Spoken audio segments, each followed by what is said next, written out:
We're off the east coast of Sri Lanka. The Navy has just spotted a suspicious trawler far offshore. And now we're about to go and take a closer look.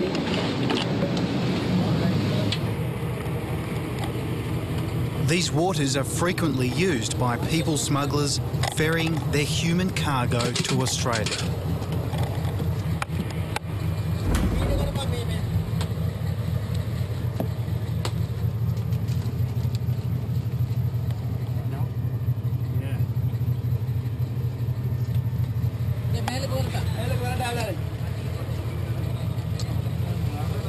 "49 boats with 2,369 Sri Lankans have arrived in Australian waters this year. Many more never make it." The Navy have been capturing almost a boat every day, headed for Australia with boat people.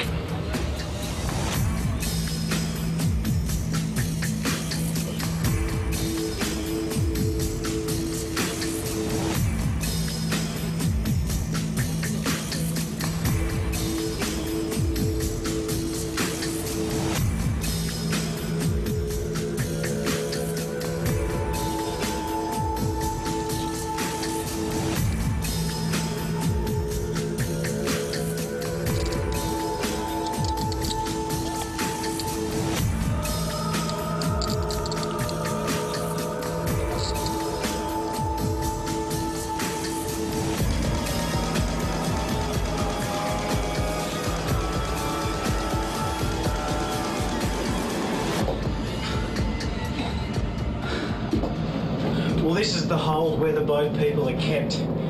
It is tiny. The area is about 1 metre by 2 metres, and there were 10 to 12 people crammed inside here. How they survive, I have absolutely no idea.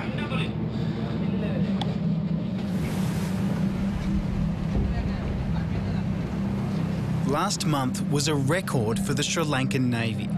640 boat people on 18 boats were captured on their way to Australia. In crammed, stinking hot conditions, it's a 2-week journey on treacherous seas. Most, but not all, of the boat people are men, risking everything to get to Australia. Why risk your life to make the journey to Australia? Because I'm telling, we are chasing a better life. That's why we're going to Australia. You're chasing a better life in Australia? Yeah. The people smugglers are making millions, but offer no guarantee of reaching Australia, and no refunds if you don't.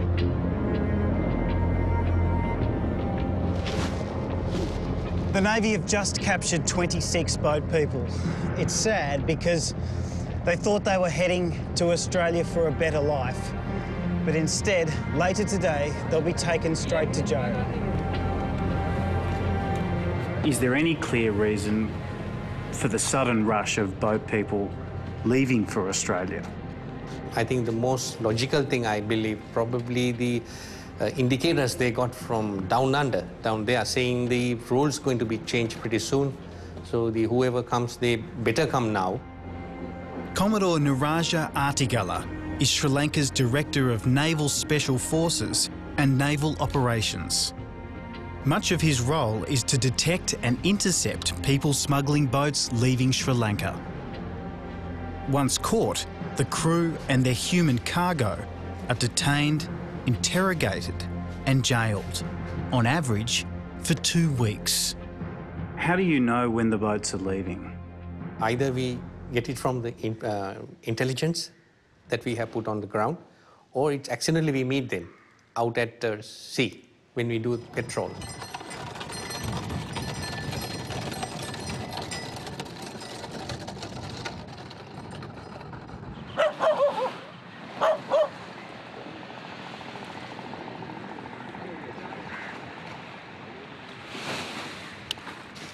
This small fishing village is one of Sri Lanka's main hubs for human smuggling. But you'd never know. Life appears idyllic, but the people are desperately poor. Sri Lanka. Sri Lanka. இங்க இருந்தப்ப இப்படியே வருவேங்க. Australia. Australia. Sydney. Sydney. This father didn't want to give his name. He's 43, a welder earning $200 a month. Married with a 7-year-old daughter, he's taken out loans to pay people smugglers 50% of the $6,500 fare to Australia. They'll get the rest if he makes it. The call to go could come at any time. I don't know what will happen. I have never undertaken such a journey before by sea. Until I reach the other shore, my wife and child will not know whether I am alive. What has the smuggler promised you? ஒண்ணுமில்ல கொண்டு போய் இறக்குறேன். They will provide food and medicine, but if anything goes wrong, we will have to jump overboard. I-O-N. Lion. He's confident he'll make it to Australia and is teaching his daughter English in the hope that one day she and his wife will be able to join him. He knows it's a dangerous gamble. What did the people smuggler tell you would happen if there was trouble with the boat at sea? If someone dies on the way, it doesn't matter who it is, they will be thrown overboard. It will be up to the rest of us to explain to the relatives what happened. Peacock. This is not an innocent business. It's run by ruthless people like this man. He successfully sent more than 240 boat people to Australia. How many boats have you sent to Australia? I have sent 4 boats. What promises do you make to them? I need to make money, so I tell these people that there won't be any problem on the ocean. I lie to them. I also say that if there is a problem, they will get assistance from the Navy. I make it up. What do you tell them to do with their personal documents, their passports and IDs? Before they leave, I prepare forged documents with the money that I have obtained from them. Most of the time, I destroy the original documents. You only agreed to do this interview with a balaclava and at night. Why? For my safety. Why did you use a human smuggler? You know it's illegal. Yeah, the thing is, there's no other way, There's no other way to reach Australia. Then we have to get their help. Every day for the past month, the Navy has been carrying out operations. They claim a good success rate, but on an ocean this big, many boats slip through. Proceeding. Stop record. The Navy's firepower is little deterrent to desperate people determined to reach Australia. Like Spencer. Why did you leave Sri Lanka? To make money, to live a luxurious life. How long did you expect the trip to take? 13 days from Sri Lanka to Christmas Island. How much did it cost? If you calculate to Australian dollars, it comes around $8,000. $8,000. And I have paid around $3,500 Australian dollars in advance and balance money once I reach to Christmas Island, I understand that you even gave the title deed to the smuggler of your house. That's the thing. 2 weeks ago, 4 hours into his journey to Christmas Island, Spencer was caught off Sri Lanka's west coast in this boat. What promises did the smuggler make? They said this journey is going to be safe and nobody going to, catch you. What did you expect? Honestly, we expect something like, it's going to be a ship and we're going to be, we're going to get in a cabin and go to Australia.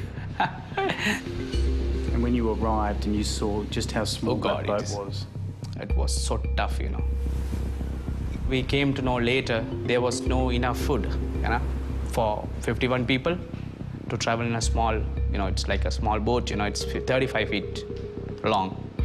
And there was no enough water and food, Were you afraid of dying at sea? Yeah, of course, because we didn't expect the journey is going to be so difficult, We didn't expect that. And I thought I'm definitely going to kick the bucket. This is vision of Spencer taken by the Sri Lankan Navy. We were given permission to interview him in custody. He's married with 2 children and sad that the wrong Navy caught him. It was a dream, once you reach the Australian border, the Navy will come and catch you or capture you and take you to detention camps.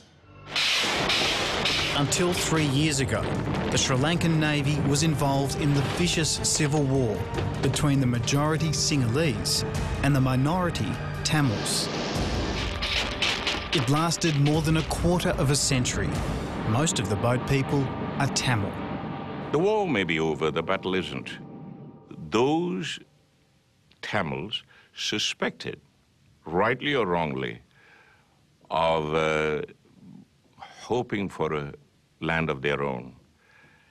And they are being literally stamped out. And so for them, it's the worst place on earth to be. Kamal is Tamil. He arrived in Australia in 1953. Well, I was one of the original boat people, except I did have a visa. He believes most Tamils have good reason to flee, and Australia should welcome them. Any normal human being would not risk their lives getting on a leaky boat if things were safe. 3 weeks ago, this French supertanker rescued 30 people. In big seas, the engine on their fishing trawler had died. They'd paid nearly $10,000 each and were all Tamils. Some Australian politicians claim that Sri Lankan boat people are fleeing torture and persecution. Is that true? It's bullshit, It's not going to be like that. Once the Sri Lankan refugees reach the Christmas Island or Australia, wherever, they have to give some answer why you come from your country, yeah? This is the easiest answer you can say for Tamils. The government is torturing us.